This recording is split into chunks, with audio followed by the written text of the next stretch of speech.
صاحب الشفاعة والمقام والحمد واللواء الذي دنا فتدلى فكان قاب قوسين أو أدنى فأوحى إلى عبده ما أوحى سيدنا ومولانا وملجانا ومأوانا وحبيبنا وشفيعنا وطبيبنا وطبيب قلوبنا محمد المصطفى وعلى آله وأصحابه وأزواجه وأهل بيته وأولياء أمته وعلماء ملته ومن تبعهم بإحسان إلى يوم الجزاء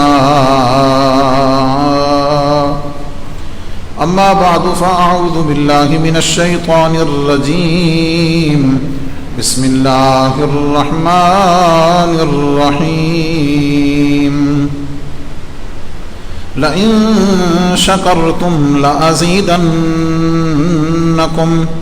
ولئن كفرتم إن عذابي لشديد وقال تعالى في شان حبيبه الكريم إن الله وملائكته يصلون على النبي يا أيها الذين آمنوا صلوا عليه وسلموا تسليما والصلاة والسلام عليك يا سيدي يا رسول الله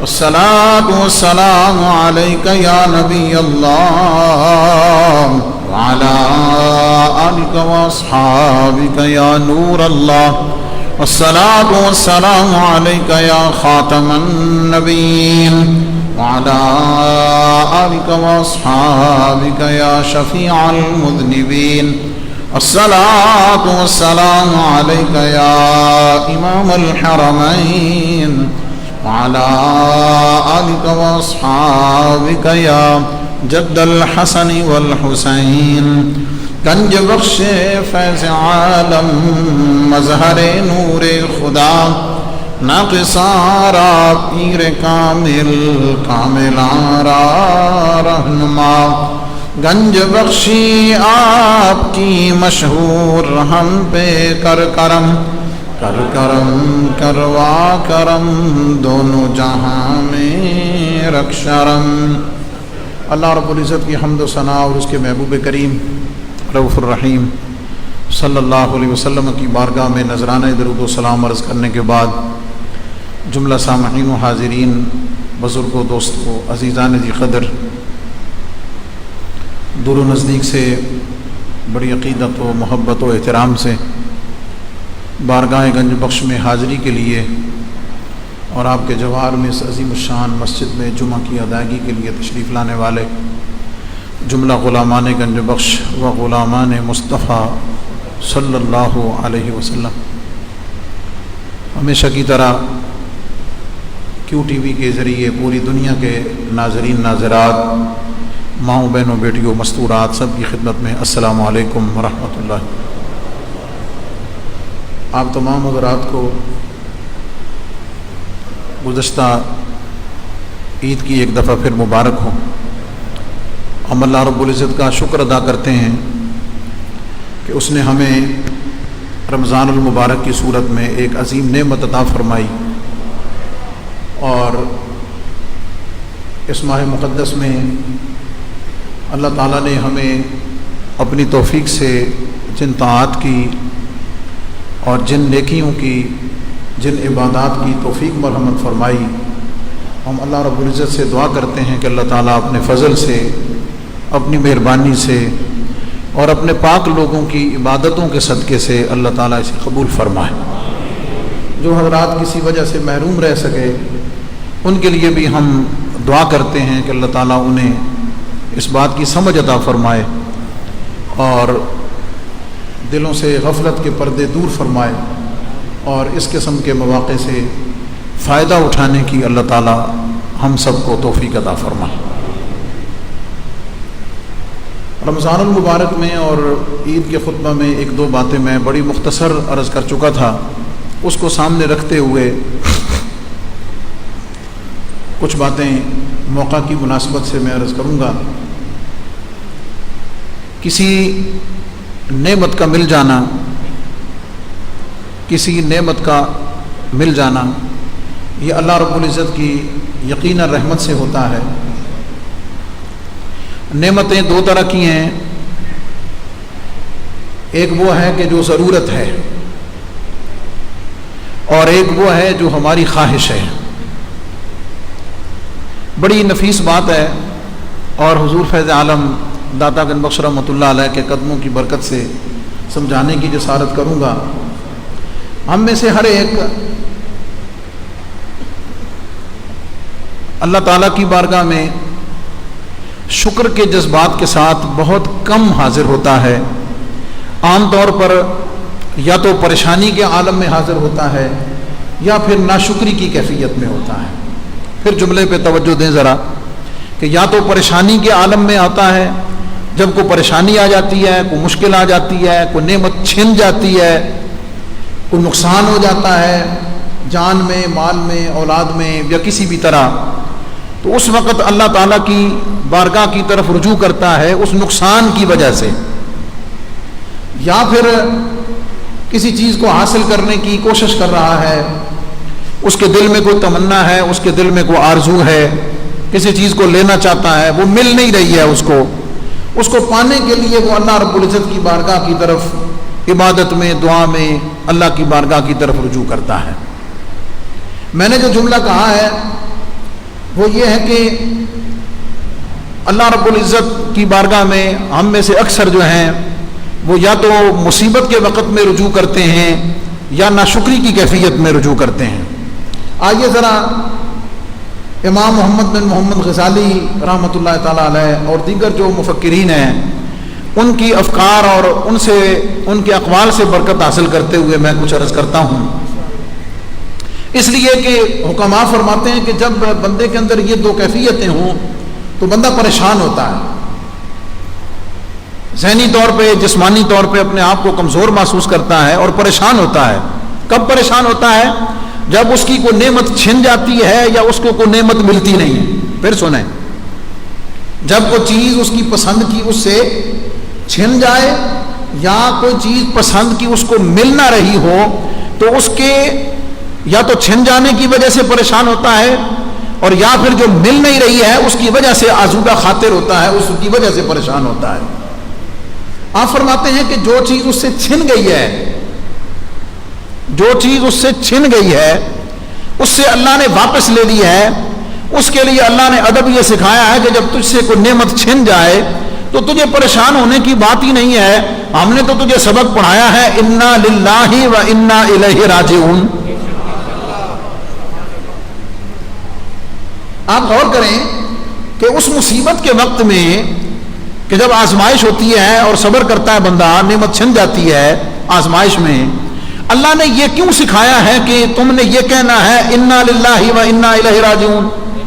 ترجمہ اس کا آپ کو پتا ہوگا کہ بے شک ہم بھی اللہ کے لیے ہیں، ہم اللہ کے لیے۔ اللہ کے لیے کا مطلب پتا کیا ہے؟ کہ ہمارا کچھ نہیں ہے۔ اس کا سادہ سا مفہوم یہ ہے کہ ہمارا تو ہے ہی کچھ نہیں، تو جب تیرا کچھ ہے ہی نہیں، جب تیرا کچھ ہے ہی نہیں تو اگر تو نے کسی چیز کو اپنا سمجھ لیا تھا تو یہ تیرا قصور ہے۔ اگر تو نے کسی چیز کو اپنا سمجھ لیا تھا کہ یہ میری ہے تو یہ تیری عقل کا قصور ہے، تیری سمجھ کا، تیرے ایمان کا کمزوری کی دلیل ہے کہ تو نے یہ سمجھ لیا کہ یہ بیٹا میرا ہے، یہ مال میرا ہے، یہ مکان میرا ہے، یہ کاروبار میرا ہے، یہ اولاد میری ہے، یہ عزت میری ہے، یہ عہدہ میرا ہے، یہ تو نے سمجھ لیا تھا، حالانکہ ہم نے تو بتا دیا ہے کہ تیرا کچھ ہے ہی نہیں۔ میں بڑی نفیس بات آپ کو سمجھانے لگا ہوں، اسلام میں جو اعضاء کی پیوند کاری ہے جو اپنا عضو کسی کو دے دینا ہے زندہ ہوتے ہوئے یا مرنے کے بعد، اسلام میں منع ہے، آپ کسی کو نہیں دے سکتے. علماء نے اس کی بنیادی وجہ یہی لکھی ہے کہ بھئی تو کس بیس پہ کسی کو دے رہا ہے، تو کس وجہ سے کسی کو دے رہا ہے. یہ سمجھ کر کہ تو اس کا مالک ہے، تو اللہ کریم فرماتا ہے کہ تو اس کا مالک ہے ہی نہیں، یہ سب کچھ میرا ہے. تو مولا پھر نظام کیا ہے؟ فرمایا قل اللہم مالک الملک تؤتی الملک من تشاء وتعز من تشاء وتذل من تشاء. فرمایا ہم تو تمہیں دیتے ہیں تمہیں صرف استعمال کرنے کے لیے، ہم تو تمہیں دیتے ہیں صرف تمہیں اس کو استعمال کرنے کے لیے کہ تھوڑا سا ٹائم تم دنیا میں آئے ہو، تم اس کو استعمال کر لو، جتنا تمہارا حصہ ہے اتنا اس میں سے لے لو، استعمال کرنے کے بعد جگہ خالی کر دو اور آنے والے کو استعمال کرنے کے لیے جگہ دے دو، ختم. تو سمجھتا ہے یہ میرا ہے، تیرا تو کچھ ہے ہی نہیں. ہم نے تجھے عارضی طور پر اس کا مالک بنایا ہے، عارضی طور پر تمہیں استعمال کی اجازت دی ہے، عارضی طور پر تمہیں اس سے نفع حاصل کرنے کی اجازت دی ہے. تم نے سمجھ لیا کہ یہ ہے ہی میرا. جب تیرا کچھ ہے ہی نہیں تو پھر کہہ دے انا للہ، مولا ہم بھی تیرے، جو کچھ ہم سے ریلیٹڈ ہے وہ سارے کا سارا تیرا ہے. جب ہے ہی تیرا، تیری چیز تھی تو نے لے لی. اور جو اس پہ صبر کر لیتا ہے، جو اس پہ صبر کر لیتا ہے، اللہ فرماتا ہے وبشر الصابرین، صبر کرنے والے کو بشارت دے دیجئے. اور جو اس کیفیت میں چلا جاتا ہے، اللہ فرماتا ہے اولئک علیہم صلوات من ربہم ورحمہ واولئک هم المہتدون. جو اس کیفیت میں رہتے ہیں ان پر اللہ کی رحمتیں اترتی ہیں اور سیدھے راستے والے لوگ بھی یہی ہیں. واپس پلٹیں. امام فرماتے ہیں کہ دو طرح کی چیزیں ہیں، ایک ہے ضرورت اور ایک ہے خواہش. جو چیز تو اس سے چھن گئی ہے نا، یاد رکھیے گا، حضور فیض عالم کے صدقے سے بڑے وثوق سے کہہ رہا ہوں، رب کبھی ضرورت کے لیے کسی کے آگے تیرا ہاتھ نہیں پھیلنے دے گا. جملے پہ دھیان دیں. تیری ضرورت کے لیے کبھی تجھے کسی کا محتاج نہیں کرے گا. ضرورت وہ تیری خود پورے کرے گا. تیری خواہشات جو ہے نا، تو ان خواہشات کے پیچھے جب بھاگے گا تو لوگوں کے سامنے ہاتھ بھی پھیلائے گا، لوگوں کے سامنے پریشان بھی ہوگا اپنی خواہشات کو پورا کرنے کے لیے. اور یہ جو ہے کہ مولا کریم یہ مجھے مل نہیں رہا، یہ مجھے مل نہیں رہا، آئیے اس کا جواب بھی میں یہاں ہی دوں. غور کیجئے، جو چیز نہیں مل رہی، یہ میری طرف سے سب کو دعوت فکر ہے. اور رمضان المبارک کا مہینہ گزرا، میں نے شکر کے جذبات پہ بات کرنی ہے کہ ہم اس ناشکری کی کیفیت سے اپنے آپ کو نکالیں اور ہم شکر کے ساتھ ساتھ کچھ صبر کرنا بھی سیکھ لیں، کچھ انتظار کرنا بھی سیکھ لیں. جملہ جو عرض کرنے لگا ہوں، جو چیز ہمارے پاس نہیں اور ہم اس کے لیے پریشان ہیں، ہم اس کے لیے پریشان ہیں کہ ہمیں وہ مل نہیں رہی، آپ اس کا جائزہ خود پرسنلی لے لیجئے گا. وہ شے کبھی بھی ضرورت کی نہیں ہوگی، وہ خواہش کی ہوگی، وہ خواہش کی ہے، ضرورت کی نہیں ہے. اس لیے کہ اللہ رب العزت کا قانون ہے وَمَا مِن دَابَّةٍ فِي الْأَرْضِ إِلَّا عَلَى اللَّهِ رِزْقُهَا. فرمایا بندو تمہاری ضرورت میرے ذمہ ہے. جملہ سن لیں، تمہاری ضرورت میرے ذمہ ہے، میرے ذمہ کرم پر ہے. تمہاری ضرورت تھوڑی سی کوشش کرنے سے تمہیں مل جائے گی، تمہاری ضرورت تھوڑی سی کوشش کرنے سے تمہیں مل جائے گی. لیکن تم ضرورت پہ صبر نہیں کرتے، تم ضرورت پہ صبر نہیں کرتے، تم اپنی لامحدود خواہشات کے پیچھے بھاگتے ہو، لامحدود خواہشات کے پیچھے بھاگتے ہو.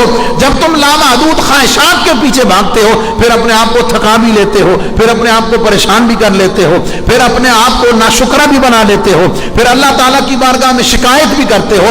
اور اگر تم پلٹ کر اپنے حال پہ غور کرو تو تم یہ ماننے کو تیار ہو جاؤ گے کہ مولا ضرورت کا تو نہیں، میرے پاس تو ضرورت سے بھی بہت زیادہ موجود ہے. آئیے نبی علیہ الصلوۃ والسلام کی حدیث پاک یہاں ایڈ کر کے اس بات کو، اس سوچ کو سمجھانے. جملہ یہ ہے کہ ضرورت رب کے ذمہ ہے، ضرورت رب کے ذمہ کرم پر ہے، وہ ہمیں ضرور عطا فرمائے گا. اور ایک بات اور بتا دوں، رب ہمیں ہماری ضرورت بن مانگے عطا کرتا ہے، یہ بھی بتا. یہ اس کی شان کریمی ہے، یہ اس کی رحمت ہے، اس نے رزق اپنے ذمہ کرم پر لیا ہوا ہے، وہ ضرورت ہمیں بغیر ہماری ڈیمانڈ کے عطا فرماتا ہے۔ تجھے روشنی کی ضرورت ہے زندہ رہنے کے لیے، دھوپ کی ضرورت ہے، چاند کی چمک کی ضرورت ہے، پھلوں باغات نعمتوں کی ضرورت ہے، ہوا کی ضرورت ہے، سانس لینے کے لیے تجھے نیند کی ضرورت ہے۔ یہ سارے جو کچھ اللہ نے دیا، فرمائے تجھے کوئی عرض کرنے کی ضرورت نہیں، بلکہ اللہ کا تو قانون یہ ہے تو مجھے مان یا نہ مان، چل تو مجھے مان یا نہ مان، جو میرے ذمہ کرم پر ہے وہ میں نے تجھے دیتے رہنا۔ تو مجھے مانے گا یا نہیں مانے گا، بلکہ اگر مانے گا نا تو تیری پھر آزمائش بھی کروں گا، وہ ماننے میں پکا ہے یا پلپلا ہے۔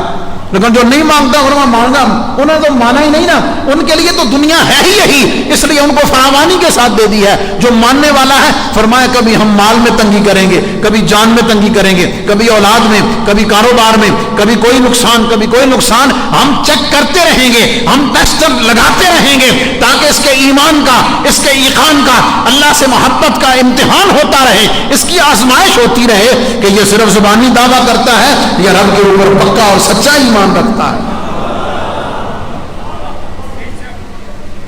اللہ کریم کا اعلان سنیے، ام حسبتم ان تدخلوا الجنة ولما يأتكم مثل الذين خلوا من قبلكم مستهم البأساء والضراء وزلزلوا حتى يقول الرسول والذين آمنوا معه متى نصر الله الا ان نصر الله قریب۔ فرمایا تو اسی سمجھ لیا وہ ایویں ہی دوڑتے دوڑتے جنت میں بڑھ جانا، مرضی کا سو لیں، مرضی کا جاگ لیں، مرضی کا کھا لیں، مرضی کا پی لیں، جہاں مرضی چلے جائیں، سمجھ آ گئی، روزے آئیں رکھیں نہ رکھیں، نماز کا ٹائم آ جائے پڑھیں نہ پڑھیں، یہ سارے اخلاقیات، یہ عبادات کریں یا نہ کریں، لو جی جنت کا ٹکٹ جیب میں جائیں۔ فرمایا نہ، تمہیں معلوم نہیں ہے کہ تم سے پہلی جو امتیں گزری ہیں، جو انبیاء گزرے ہیں، ہم نے ان پر مصیبتیں اتاری ہیں، ہم نے ان پر آزمائشیں اتاری ہیں، اور ان کو جب مصیبتیں اور تنگیاں ملی وزلزلوا، فرمایا کانپ کے رہ گئے، اور ان کا نبی اللہ کی بارگاہ میں ہاتھ اٹھا کے عرض کرنے لگا متى نصر اللہ والذین آمنوا، مولا مدد تیری کب آئے گی، یہ مشکل کب ختم ہوگی؟ فرمایا پریشان نہ ہو، الا ان نصر اللہ قریب، اور اللہ کی مدد تو بالکل تمہارے ساتھ کھڑی ہوگی۔ حدیث پاک یاد کرنے لگا ہوں، نبی کریم یہ ان کیفیات سے نکلنے کا بتا رہا ہوں۔ اللہ جو نعمتیں عطا کر دے، جملہ کیا عرض کرنا، ضرورت رب کے ذمہ ہے، ضرورت رب کے ذمہ ہے، خواہش مرضی ہے دے دے، مالک ہے نا، خواہش مرضی ہے تو پوری کر دے، نہ کرے تو فرمایا ہم تیری خواہش کے ذمہ دار تو نہیں ہیں، ہم تیری ضرورت کے ذمہ دار ہیں۔ اس لیے شکوہ کرنے سے پہلے، شکوہ کرنے سے پہلے جس چیز کا شکوہ اور شکایت کرنے لگے ہیں، صرف ایک دفعہ چیک کر لیں کہ یہ ضرورت ہے یا خواہش ہے، چیک کر لیں کہ یہ ضرورت ہے یا خواہش ہے۔ میں بڑے یقین سے، بڑے وثوق سے عرض کرتا ہوں کہ تو جس چیز کا شکوہ کرنے جا رہا ہے وہ کبھی تیری ضرورت کی نہیں ہوگی، وہ تیری خواہش کی ہوگی، اور خواہش کے لیے رب نے فرمایا میری مرضی ہے میں پورا کروں، اور اس کے لیے مومن کے لیے ادب کیا فرمایا ہے، فرمایا کہ عسیٰ ان تکرہوا شیئا وہو خیر لکم، عسیٰ ان تحبوا شیئا وہو شر لکم واللہ یعلم وانتم لا تعلمون۔ تمہاری خواہشات تمہاری خواہشات ہیں، ان کی حقیقت کا علم مجھے ہے رب پروردگار کو۔ فرمایا ہو سکتا ہے تم اپنی کسی خواہش کو اپنے لیے اچھا سمجھتے ہو، وہ تمہارے لیے بری ہو، اور ایک چیز جو تم اپنے لیے بری سمجھتے ہو وہ تمہارے لیے اچھی ہو۔ واللہ یعلم وانتم لا تعلمون، اللہ جانتا تم نہیں جانتے۔ اس لیے حکم یہ ہوتا ہے بندے، ایک ہے تیری مرضی، ایک ہے میری مرضی۔ اگر تو اپنی مرضی پہ چلے گا ہم تجھے تیرے حوالے کر دیں گے، جا جو مرضی کر، اور جب تو اپنی مرضی ہمارے سپرد کر دے گا، جب تو اپنی خواہشات کو ہمارے سب، اپنی خواہشات کو، ضرورت کی تو حاجت ہی نہیں ہے نا، وہ تو ہم نے تجھے دے کر رہنا ہے۔ فرمایا جو اپنی خواہشات کو ہمارے سپرد کر دیتا ہے، پھر جو بہتر ہوگا ہم تجھے دیتے چلے جائیں گے، اور جو تیرے لیے برا ہوگا وہ ہم تجھ سے دور کرتے چلے جائیں گے۔ آئیے اس کیفیت سے کیسے نکل سکتے ہیں، اس کیفیت سے کیسے نکل سکتے ہیں؟ نبی کریم علیہ السلام نے نسخہ فرمایا، اور ایسا مجرب نسخہ ہے کہ سبحان اللہ۔ نبی کریم علیہ السلام نے فرمایا کہ دنیا کے معاملات میں، دنیا کے معاملات میں ہمیشہ اپنے سے نیچے والے کو دیکھو، آج شکوے شکایات اور یہ بہت ساری خرابیاں جو ہے نا، ایک بات اور یاد رکھ، معاشرے کا فساد جو ہے نا، معاشرے کا فساد وہ بھی خواہشات کی غلامی کی وجہ سے۔ حکماء فرماتے ہیں کہ معاشرے میں موجود خرابیوں کے فساد کی بنیاد بھی خواہشات ہیں۔ جب وہ خواہش پوری نہیں ہوتی تو بندہ چوری بھی کرتا ہے، جب وہ خواہش پوری نہیں ہوتی رشوت بھی لیتا ہے، جب وہ خواہش پوری نہیں ہوتی اس کو پورا کرنے کے لیے ظلم و زیادتی بھی کرتا ہے، جب وہ خواہش پوری نہیں ہوتی اس کے لیے قبضے بھی کرتا ہے، اس کے لیے چوریاں ڈاکے بھی کرتا ہے، اس کے لیے کرپشن بھی کرتا ہے۔ یہ سارے کا سارا کیا کہ تو اپنی خواہش دماغ میں رکھے ہوئے تو نے اپنے آپ کو اس کا غلام بنا لیا ہے، اب تو اس کو پورا کرنا چاہتا ہے، اس کو پورا کرنے کے لیے تو نے اپنے آپ کو اس خواہشات کا غلام بنا لیا۔ اور یاد رکھنا سورۃ النازعات میں اللہ رب العزت کا حکم اور فرمان فرمایا وَأَمَّا مَنْ خَافَ مَقَامَ رَبِّهِ وَنَهَى النَّفْسَ عَنِ الْهَوَىٰ فَإِنَّ الْجَنَّةَ هِيَ الْمَأْوَىٰ۔ فرمایا اعلان سن لو، جو اللہ کی بارگاہ میں کھڑے ہونے سے ڈر گیا، حساب و کتاب سے ڈر گیا، پوچھ گچھ سوال و جواب سے ڈر گیا، وَنَهَى النَّفْسَ عَنِ الْهَوَىٰ، اور اپنے آپ کو بری خواہشات سے روک لیا، اپنی خواہشات کو اپنے کنٹرول میں لگام میں کر لیا۔ فرمایا نہیں، دل میں خواہش تو پیدا ہوتی ہے، سمجھ آ گئی، ہزاروں خواہشیں ایسی کہ ہر خواہش پہ دم نکلے۔ فرمایا یہ ساری باتیں اپنی جگہ ہیں، لیکن جو اپنی خواہشات کو کنٹرول کر کے اپنے قبضے میں کر کے اللہ کی بارگاہ میں حساب و کتاب سے ڈرتا رہتا ہے، فرمایا وہ ان کا سیدھا جنت میں اللہ رب العزت۔ اور دوسرے کے لیے کیا فرمایا کہ جو خواہشات کا غلام بن گیا، جو خواہشات کا غلام بنا اور ان کو پورا کرنے کے پیچھے بھاگا رہا ساری زندگی، فرمایا اس کا ٹھکانہ بھی جہنم ہے، اللہ کا عذاب ہے، اللہ کی گرفت۔ فرمایا دنیا کی زندگی میں، حدیث پاک کا مفہوم، فرمایا دنیا کی زندگی میں اپنے آپ کو اپنے سے نیچے والے کو دیکھو۔ سبحان اللہ، یہ سب کے لیے ہے، ماؤں بہنوں بیٹیوں مستورات سب کے لیے، بچوں جوانوں بوڑھوں ہر ایک کے لیے۔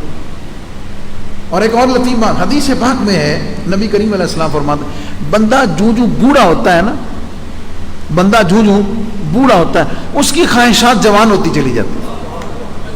اللہ اکبر، جو بوڑھا ہوتا ہے خواہشات اس کی جوان اور بڑھتی چلی جاتی ہیں۔ کیا مطلب کہ اسے چاہیے کہ اس کو کنٹرول کرے، اس کو کنٹرول کرے۔ اس کی وجہ یہ ہے کہ وہ یہ جب سوچتا ہے کہ وہ اتنی عمر گزر گئی ہے، یہ کام اتنی عمر میں نہیں ہو سکا، ٹائم باقی تھوڑا ہے، وہ اور زور لگاتا ہے اور اس کو پورا کرنے کے لیے اور محنت فرمایا نہ۔ دنیا کی زندگی میں، دنیا کے معاملات میں اپنے سے نیچے والے کو دیکھو، اور دین کے معاملات میں اپنے سے اوپر والے کو۔ ختم۔ آج کے اس مبارک دن کا سبق اور پیغام حدیث پاک کی روشنی، دنیا کی زندگی میں اپنے سے نیچے والے کو دیکھو، اور دین کے معاملات میں، اچھائی کے معاملات میں اپنے سے اوپر والے کو دیکھو۔ میں دونوں پہلو آپ کے سامنے عرض کیے دیتا ہوں۔ دنیا کی زندگی میں جب انسان اپنے سے نیچے والے کو دیکھتا ہے، اپنے سے کم تر کو دیکھتا ہے، تو پھر کیا ہوتا ہے؟ وہ اللہ کا شکر ادا کرتا ہے، وہ اللہ کا شکر ادا کرتا ہے۔ شکر پتہ کیسے ادا کرتا ہے؟ جب وہ دیکھتا ہے کہ میرے پاس تو گاڑی ہے اور فلاں کے پاس تو گاڑی نہیں ہے، اس کے پاس تو موٹر سائیکل ہے، میرے پاس موٹر سائیکل ہے، یار اس کے پاس تو موٹر سائیکل بھی نہیں، اس کے پاس تو سائیکل ہے، میرے پاس سائیکل ہے، اس کے پاس تو سائیکل بھی نہیں ہے۔ اور اس سے اگلی بات بتا دوں، حضرت شیخ سعدی رحمۃ اللہ علیہ فرماتے ہیں کہ میں مصر میں ایک صحابی رسول کے دربار شریف پر بیٹھا ہوا مزار پہ، فرماتے ہیں آپ کو پتہ ہے شیخ سعدی اپنے وقت کا امام گزرا ہے، علم کا پہاڑ گزرا ہے، شاعری کا، سبحان اللہ، حکمت کا، سمجھ آ گئی، اقوال ان کے دنیا بدلنے والے، دل کی اور دنیا کی، دل کی دنیا بدلنے والے ان کے افکار اور ان کے اقوال ہیں۔ آپ فرماتے ہیں کہ زندگی میں کبھی میرے دل میں اللہ سے ناشکری نہیں ہوئی۔ فرماتے ہیں اس دن میرے پاؤں میں جو جوتا تھا نا، وہ ایک جوتا ٹوٹا ہوا تھا، ایک جوتا سلامت تھا، ایک جوتا ٹوٹا ہوا تھا۔ فرماتے ہیں اس دن اللہ رب العزت کی بارگاہ میں نے پہلی دفعہ شکایت کی کہ مولا کریم تو نے اتنا علم دیا ہے، سارا کچھ تو نے دیا ہے، لیکن دنیا کا حال یہ ہے کہ پاؤں میں پہننے کے لیے پورا جوتا بھی نہیں ہے۔ شکوہ کیا، شکایت کی۔ آپ فرماتے میں بیٹھا ہوا تھا کہ مسجد کے دروازے کے سامنے سے ایک معذور شخص گزرا جس کی ٹانگیں نہیں تھیں، وہ جسم کو گھسیٹ کے چل رہا تھا، جسم کو گھسیٹ کے چل رہا تھا۔ فرماتے میں نے جیسے ہی اس کو دیکھا میری زبان پہ شکوہ تھا کہ مولا پاؤں میں جوتی نہیں ہے، یہ شکوہ تھا کہ پاؤں میں پہننے کے لیے جوتا نہیں ہے. اللہ نے مجھے معذور دکھا دیا. فرماتے میں نے جیسے ہی اس کو دیکھا میں سیدھا اللہ کی بارگاہ میں سجدے میں گر گیا. میں نے اللہ تعالیٰ سے توبہ کی, استغفار کی کہ مولا کریم میں نے تیری بارگاہ میں شکایت کی کیوں؟ میں رونا رو رہا ہوں, تجھ سے میں شکایت کر رہا ہوں کہ میرے پاؤں میں جوتا نہیں ہے. مولا کتنی مخلوق ایسی ہے, تیرے بندے کتنے ایسے ہیں کہ جن کے پاؤں ہی نہیں ہیں, جن کی ٹانگیں ہی نہیں ہیں کہ وہ چل سکیں. تو میں تو ان ہزاروں سے بہتر ہوں کہ مولا کوئی بات نہیں, تو نے جوتا نہیں دیا, پاؤں ٹانگیں تو دیاں چلنے کے لیے. اللہ حاضر قیاس, اس کے اوپر دنیا کی ساری نعمتوں کو دیکھ لینا چاہیے, مجھ سمیت ہر ایک کو غور کر لینا چاہیے, ہر ایک کو ایک لمحے کے لیے نظر ڈال لینی چاہیے کہ اللہ تعالیٰ نے مجھے دیا کتنا ہے. آہا, فکر انگیز بات. ہم شکایت یہ کرتے ہیں کہ یہ ہے نہیں, ہے نا, ہم یہ شکایت کرتے ہیں کہ یہ چیز نہیں ہے, ظاہر وہ خواہش کی ہے نا. ہم کہتے ہیں یہ ہے نہیں, کاش کہ تو یہ شکوہ کرنے سے پہلے کہ یہ ہے نہیں, یہ سوچ لے کہ تیرے پاس ہے کتنا, تیرے پاس ہے کتنا. جب تو یہ سوچے گا کہ تیرے پاس کتنا کچھ ہے تو پھر تو شکوہ نہیں کرے گا, پھر ہر وقت اللہ کی بارگاہ میں سجدہ کر کے شکر کرتا رہے. ایک اور مرض کی طرف نشاندہی کروں گا, وقت نے اجازت دیا, جو اس سے ریلیٹڈ ہے. تو ایک تو حکم یہ فرمایا کہ دنیا کی زندگی میں, دنیا کے معاملات میں, مادی دنیا میں اپنے سے نیچے والے کو دیکھو, نیچے والے کو دیکھو گے تو شکر کرو گے. اور جب دین میں فرمایا اپنے سے اوپر والے کو دیکھو, جب اوپر والے کو دیکھو گے تو سست نہیں ہوگے, بلکہ تمہارے دل میں عبادت کا اور شوق پیدا ہوگا. کیا مطلب؟ جو نمازی ہے وہ بے نمازی کو نہ دیکھے, جو نمازی ہے وہ بے نمازی کو نہ دیکھے, وہ جماعت سے پڑھنے والے کو دیکھے. میں تو گھر پڑھنا تو فلانا جماعت نہ مسجد جا کے پڑھتا, وہ مجھ سے بہتر ہے.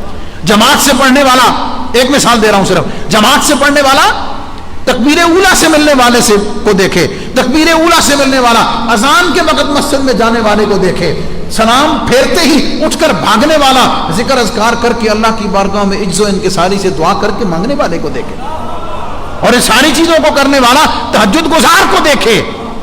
جب اوپر والے کو دیکھے گا, جب اوپر والے کو دیکھے گا, اس کے اندر اور شوق پیدا ہوگا, اس کے اندر اور جذبہ پیدا ہوگا, وہ اللہ رب العزت کی اطاعت کی طرف جائے گا. دنیا میں جب نیچے والے کو دیکھے گا, دنیا میں جب نیچے والے کو دیکھے گا تو شکر کرے گا, دنیا میں جب نیچے والے کو دیکھے گا تو شکر کرے گا. اب اس کا الٹ لے لیں, اس کا الٹ لے لیں, اگر وہ دنیا میں اپنے سے اوپر والے کو دیکھے گا,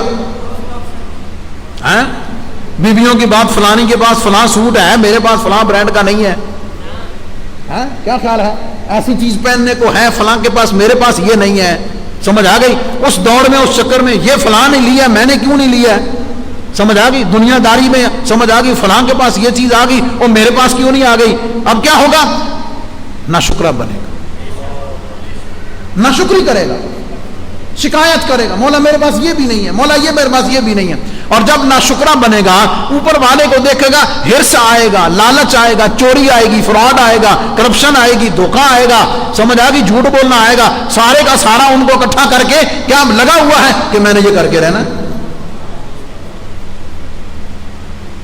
اس لیے نبی علیہ الصلوۃ والسلام نے ان پریشانیوں سے, ہم میں سے ہر ایک پریشان ہے نا, میں اس پر فوکس کیے ہوئے ہوں کہ ہم پریشان اپنی ضرورت کی وجہ سے نہیں, ہم پریشان اپنی خواہشات کی وجہ سے ہیں.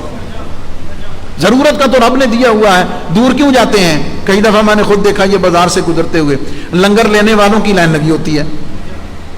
کیا خیال ہے؟ داتا صاحب کا لنگر لینے والوں کی لائن لگی ہوتی ہے. اب دو طرح کے لوگ ہوتے ہیں, ایک تو وہ ہیں کہ جن کے ہاتھ خالی ہیں, کچھ بھی نہیں ہے, جن کو واقعی بھوک لگی ہے اور وہ لینے کے لیے کھڑے ہوئے ہیں. کیا خیال ہے؟ آپ کو کئی ایسے بھی نظر آئیں گے کہ ایک ہاتھ میں لنگر کا بھرا ہوا تھیلا پکڑا ہوا, حاجی صاحب کہہ رہے ہیں دو دو, میں تو ترے ترے والے بھی تکے نے جناب. کیا خیال ہے؟ ہاتھ بھرے ہوئے ہیں, اللہ اکبر, لیکن پھر بھی لائن میں کھڑا ہوا ہے. کیا مطلب؟ اس کی ہرس ختم نہیں ہو گئی.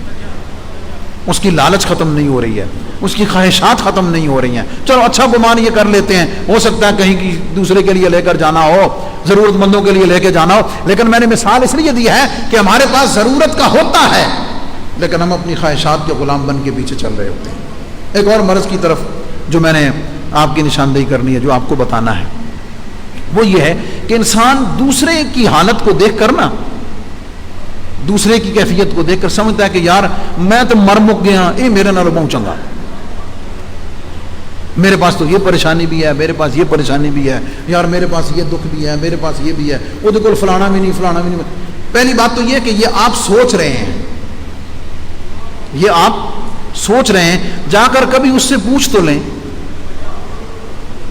کبھی جا کر اس سے پوچھ لیں. وہ آپ کو جب اپنی پریشانیوں کو لسٹ سنائے گا تو آپ اللہ کا شکر کر کے مولا کریم میں تو اس سے بہت بہتر حالت میں ہوں،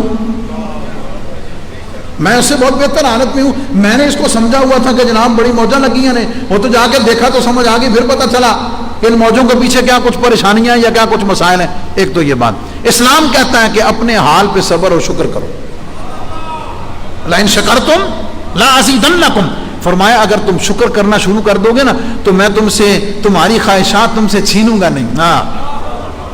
لئن شکرتم لازیدنکم، فرمایا تم شکر کرتے چلے جاؤ، تم شکر کرتے چلے جاؤ، میں نعمت واپس نہیں لوں گا، میں تم سے چھینوں گا نہیں، میں تمہیں تھوڑا اور دینا شروع کر دوں گا، میں تمہاری نعمت میں اضافہ کرتا چلا جاؤں گا، میں تمہیں برکت دینا شروع کر دوں گا، میں تمہیں اور دینا شروع کر دوں گا.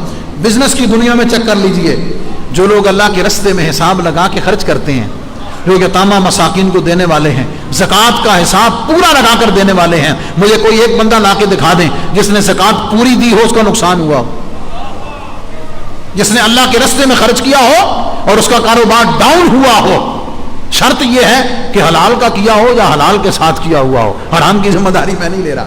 اس کے لیے تو برکت اور اللہ کے ساتھ اعلان جنگ ہے نا، ورنہ برکت اللہ نے فرمایا ہم نے حلال میں رکھ دی ہے، ہم نے صدقات و خیرات، حضور علیہ السلام نے گارنٹی دی ہے، حدیث پاک میرے سامنے ہے، نبی پاک علیہ السلام نے ضمانت دی ہے کہ جو زکوٰۃ ادا کرتا ہے، جو اللہ کے رستے میں خرچ کرتا ہے، اللہ کبھی اس کے مال میں کمی نہیں کرتا، اللہ اس کے مال کو بڑھاتا رہتا ہے.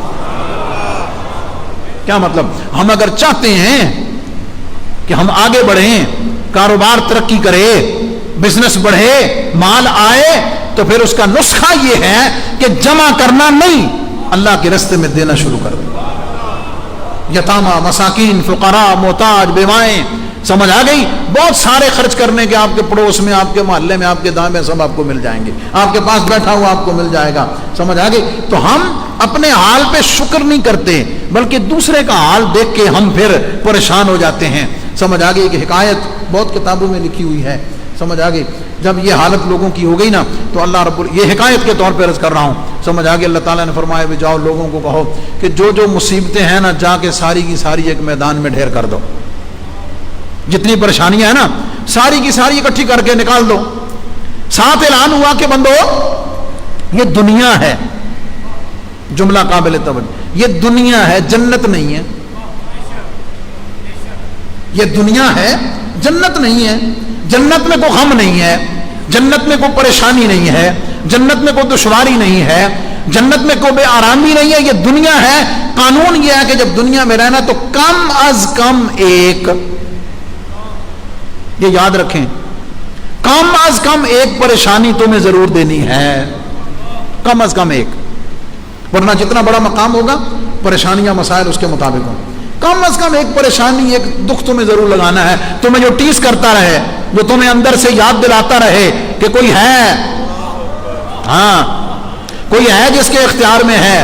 جناب علی المرتضیٰ شیر خدا فرماتے ہیں کہ میں نے اپنے ارادوں کے ٹوٹنے سے رب کو پہچانا ہے، کہ میں کچھ اور ارادہ کرتا ہوں لیکن میرا ارادہ پورا نہیں ہوتا، وہ ہوتا ہے جو رب چاہتا ہے.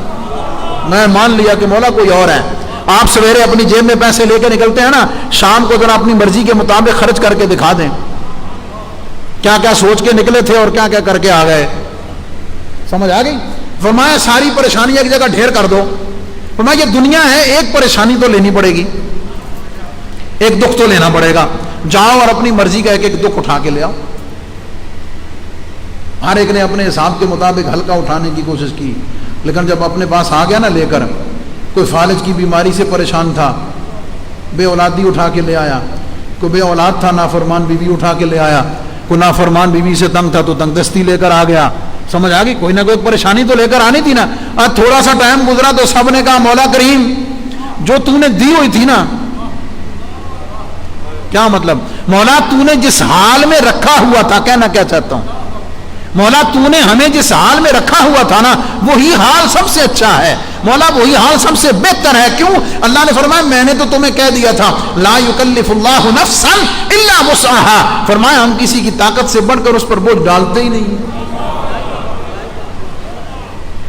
ہم کسی کی طاقت سے بڑھ کر بوجھ ڈالتے ہی نہیں ہیں۔ اس لیے آخری لمحات اور پیغام دے کر عرض کرتا ہوں، اللہ تعالیٰ نے جو عنایات عطا فرمائی ہیں، جو عنایات فرمائی ہیں، ان پر شکر کرنا سیکھیں، دنیا کے معاملات میں صبر کرنا سیکھیں، عبادت کے معاملات میں، اطاعت کے معاملات میں اپنے سے بہتر کو دیکھنا شروع کریں، اور اللہ کی بارگاہ میں شکوے شکایات سے نکل کر شکر کی کیفیات سے اپنے آپ کو لبریز کر لیں، اللہ کی بارگاہ میں سر بسجود ہو جائیں، جو نہیں ہے اس کا شکوہ کرنا چھوڑ دیں، جو نہیں ہے اس کا شکوہ کرنا چھوڑ دیں، جو دیا ہوا ہے اللہ کی بارگاہ میں اس کا شکر کرنا شروع کر دیں، جو نہیں ہے اللہ وہ دینا شروع کر دے گا، جو نہیں ہے اللہ رب العزت وہ دینا شروع کر دے گا، سمجھ آ گئی؟ اور صرف لینا ہی نہ سیکھیں، صرف لینے پہ نہ رہیں، دینے والے بھی بن جائیں، عطا کرنے والے بھی بن جائیں، سمجھ آ گئی؟ اور ضروری نہیں کہ مال دیں، کسی کو وقت دے دیں، کسی کو اچھا مشورہ دے دیں، کسی کو اچھا مشورہ دے دیں، یار اور کچھ نہیں ہوتا کسی نے ہنس کے مل ہی لو یار، اسمائلنگ فیس کے ساتھ کسی کو پیار سے جناب کیا حال ہے، خیریت سے ہیں، اللہ اس پہ بھی جزا دیتا ہے، اور کچھ نہیں ہو سکتا، صرف کسی کا حال احوال پوچھ کے اس کے دل کی بڑھاس سن لیں، آپ کچھ بھی نہیں کر سکتے، لیکن جب وہ اپنے دکھ آپ سے کہہ لے گا، اپنے آپ کو ہلکا محسوس کرے گا، تو یہ معلوم ہی نہیں کہ رب تجھے کتنے غموں سے ہلکا کر دے گا۔ خیر بانٹنے والے بنے، اور ماہ مقدس رمضان المبارک کا پیغام یہی ہے، جو کچھ ہم نے اس سے سیکھا ہے، اس پورے سینیریو میں یہ کہا کہ رمضان نے ہمیں، رمضان المبارک کے مہینے نے ہمیں جو برکتیں دی ہیں، طبیعت کا جو میلان اللہ کی اطاعت کی طرف ہوا ہے، شکر کی طرف ہوا ہے، عبادت کی طرف ہوا ہے، حدیث پاک اور آیات کی روشنی میں اس نعمت کو سنبھالنے کی کوشش کریں، اس نعمت کو سنبھالنے کی کوشش کریں، اس نعمت کو محفوظ کرنے کی کوشش کریں، اور جو کچھ سیکھا ہے اس کو پورا 11 مہینے یاد رکھنے کی کوشش کریں۔ اللہ تعالی ہمیں شکر کرنے والا بنا دے، ناشکری سے نکال دے۔